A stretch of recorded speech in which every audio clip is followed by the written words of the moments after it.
Hello guys, नमस्ते। आप सभी का मेरे YouTube channel study with RS Godara पर हार्दिक स्वागत और अभिनंदन है। मेरे मित्रों, आज अपन बौद्ध धर्म के बारे में अध्ययन करेंगे। बौद्ध धर्म रीट, L2, पुलिस, पटवार और राजस्थान में जितने भी एग्जाम होते हैं उन सभी में इनका बौद्ध धर्म से संबंधित एक या दो क्वेश्चन जरूर आने की संभावना रहती है। और मुख्य रूप से रीट के चैप्टर में तो इस बार इसको मुख्य रूप से जैन धर्म, बौद्ध धर्म और महाजनपद काल को जोड़ा गया है। तो आज अपन बौद्ध धर्म के बारे में अध्ययन करेंगे। बौद्ध धर्म का उदय 6वीं शताब्दी ईसा पूर्व में उत्तरी पूर्वी भारत में प्रमुख रूप से बिहार राज्य में हुआ था। बौद्ध धर्म का संस्थापक महात्मा बुद्ध थे। महात्मा बुद्ध को गौतम बुद्ध के नाम से भी जाना जाता था। गौतम बुद्ध इन्हें इस कारण से कहा जाता था कि ये गौतम गोत्र से संबंधित थे। महात्मा बुद्ध का जन्म 563 ईसा पूर्व में कपिल वस्तु गणराज्य के लुम्बिनी वन में हुआ था। लुम्बिनी वन उत्तरी बिहार के नेपाल की तराई में स्थित है और इनका निधन 80 वर्ष की आयु में 483 ईसा पूर्व में बिहार के कुशीनगर में हुआ था। बौद्ध धर्म में मृत्यु या निधन की घटना को महापरिनिर्वाण कहा जाता है। तो एग्जाम में क्वेश्चन आता है कि बौद्ध धर्म में भगवान बुद्ध के निर्वाण की घटना को क्या कहा जाता है? महापरिनिर्वाण। इसके बाद यह आता है कि इनके बचपन का नाम क्या था? तो महात्मा बुद्ध के बचपन का नाम सिद्धार्थ था। और ये सिद्धार्थ था या नहीं था, इसके बारे में हमें जानकारी अशोक मौर्य सम्राट के रोमेन्दुवी अभिलेख से मिलती है। प्राचीन भारत के इतिहास में अभिलेख एक महत्वपूर्ण अपना स्थान रखता था।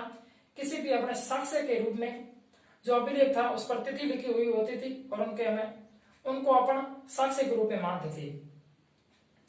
और जैन धर्म के संस्थापक महावीर स्वामी के पिता का नाम सिद्धार्थ था और भगवान बुद्ध के बचपन का नाम सिद्धार्थ था। महात्मा बुद्ध के पिता का नाम शुद्धोधन था, जो कि क्षत्रिय वंश के शाक्य वंश से संबंधित थे। और इनकी माता का नाम मां माया था। महात्मा बुद्ध के जन्म के कुछ ही दिन बाद इनकी माता का निधन हो गया था। और इसके बाद महात्मा बुद्ध के पिता शुद्धोधन ने गौतम बुद्ध के लालन पालन के लिए प्रजापति गौतमी से दूसरा विवाह किया था और जिनका लालन पालन प्रजापति गौतमी ने किया था। एग्जाम में क्वेश्चन वस्तुनिष्ठ इस प्रकार आता है कि महात्मा बुद्ध का लालन पालन किसने किया था? मां माया, प्रजापति गौतमी। तो अपन को इसमें प्रजापति गौतमी करना है। इनके पिता ने 16 वर्ष की आयु में ही इनका विवाह यशोधरा नामक एक कन्या से करवा दिया था और इनके बाद इनका एक पुत्र हुआ था जिनका नाम राहुल था। इनके बाद इनका अपना मन परिवार या गृह गृहस्थी में नहीं लगता था। एक बार यह भी कहा जाता है कि जब भगवान बुद्ध का जन्म हुआ था तब इनके पिता ने इनकी कुंडली कुछ ब्राह्मणों को बताई थी। तो उन ब्राह्मणों ने कहा था या तो ये महान सम्राट बनेंगे भारत के या फिर ये महान सन्यासी बनेंगे।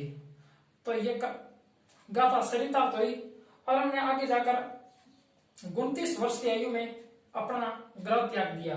बौद्ध धर्म में गृह त्याग की घटना को महाभिनिष्क्रमण कहा जाता है। तो इन्होंने गृह क्यों त्यागा, इसके पीछे यार घटना ये बताई जाती है कि इन्होंने सर्वप्रथम एक वृद्ध व्यक्ति को देखा, इसके बाद इन्होंने एक बीमार व्यक्ति को देखा, फिर इन्होंने एक मृत व्यक्ति या लाश को देखा। इन 3 घटनाओं को देखने के बाद इनका मन इस संसार की वैराग्य से उठ गया था। फिर इन्होंने उसी समय एक वहां पर हंसता हुआ और मुस्कुराता हुआ एक सन्यासी जा रहा था, उस सन्यासी को देखा। उस सन्यासी को देखने के बाद इन्होंने अपने मन में ये धारणा की कि इन तीनों की किस प्रकार ये अपने संसार से इस में दुखी हैं। फिर उन्होंने उस सन्यासी को देखने के बाद गर्भ त्याग दिया, और गर्भ त्याग करने के बाद वे वैशाली के एक संत थे, सांख्य दर्शन के आलार कलाम, इनके पास गए, और इनके ये प्रथम गुरु भी आलार कलामी थे। इनके पास कुछ समय के लिए इन्होंने शिक्षा ली। फिर वहां से वैशाली से वे बिहार के राजगृह में चले गए, जहां पर एक ब्राह्मण थे उद्र का राम पुत्र। इनसे यहाँ संन्यास इन्होंने शिक्षा ग्रहण करने के बाद वे वहां से चले गए बोध गया। बोध गया में इनको 5 ब्राह्मण मिले थे, और इन 5 ब्राह्मणों ने जब इन्होंने तपस्या शुरू की, इन 5 ब्राह्मणों ने इनका साथ छोड़ दिया, और वे 5 ब्राह्मण सारनाथ में चले आए। बोध गया को पहले उरुवेला नाम से जाना जाता था। फिर इन्होंने बोध गया में पीपल वृक्ष के नीचे निरंजना नदी के किनारे 100 वर्ष तक कठोर तपस्या की। सत्य को प्रमुख रूप से हथियार बनाया, अहिंसा को प्रमुख रूप से बौद्ध धर्म का हथियार बनाया, और तपस्या करते गए। फिर क्या हुआ कि 100 वर्ष की तपस्या के बाद वैशाख माह की पूर्णिमा को रात को इन्हें ज्ञान की प्राप्ति हुई, और इसके बाद ये वैशाख माह की पूर्णिमा बुद्ध पूर्णिमा के नाम से जाने लगी। और इनके बाद इन्होंने सर्वप्रथम बोध गया में ही 2 बंजारे थे, एक का नाम था तपस्वी और दूसरे का नाम था मलिक, को अपने उपदेश दिए। इन्होंने अपने उपदेश साधारण भाषा में, जनता की जो बोलचाल की भाषा थी, इसमें दिए थे, और वे वहां से फिर सारनाथ चले गए। ये प्रश्न पूछा जाता है कि बौद्ध धर्म भगवान बुद्ध ने अपना प्रथम उपदेश कहां दिया था, तो सारनाथ में दिया था। और जो सारनाथ में उन्हीं 5 ब्राह्मणों को दिया गया था, जिन्होंने बोध गया में भगवान बुद्ध का साथ छोड़कर सारनाथ चले गए थे। और इस घटना को बौद्ध धर्म में धर्म चक्र प्रवर्तन के नाम से जाना जाता है। तो प्रिय विद्यार्थी और मेरे मित्रों, आपको जो बौद्ध धर्म की संक्षिप्त रूप से ये जानकारी थी, इसको मैंने जो आप पढ़ाया, ये प्रमुख रूप से वही पॉइंट थे जिनको अपन को पढ़ना चाहिए था। और इनमें प्रमुख रूप से ये भी ध्यान रखना है कि बौद्ध धर्म में गर्भ त्याग की घटना को क्या कहा जाता है, महाभिनिष्क्रमण। बौद्ध धर्म में जो निधन होता है भगवान बुद्ध का, उसकी घटना क्या कहा जाता है, महापरिनिर्वाण। और प्रथम उपदेश दिया उस घटना को क्या कहा जाता है, धर्म चक्र प्रवर्तन। तो इसी प्रकार अपन ने ये बौद्ध धर्म के बारे में पढ़ा, भगवान बुद्ध के बारे में। अगले वीडियो में अपन बौद्ध धर्म की जो प्रमुख शिक्षाएं होगी उनको पढ़ेंगे। जो एग्जाम में जहां से क्वेश्चन आने की संभावना होती है उन्हीं को पढ़ लिया, बाकी किताब में कुछ भी पढ़ सकते हैं। और ये फैक्ट और तथ्य मैंने कक्षा 11वीं की आरबीएससी बोर्ड की जो किताब है उनमें से, और कक्षा 9वीं की जो आरबीएससी बोर्ड की किताब है उनमें से उठाए हैं और आपके सामने प्रस्तुत किए हैं। जय हिंद, जय भारत।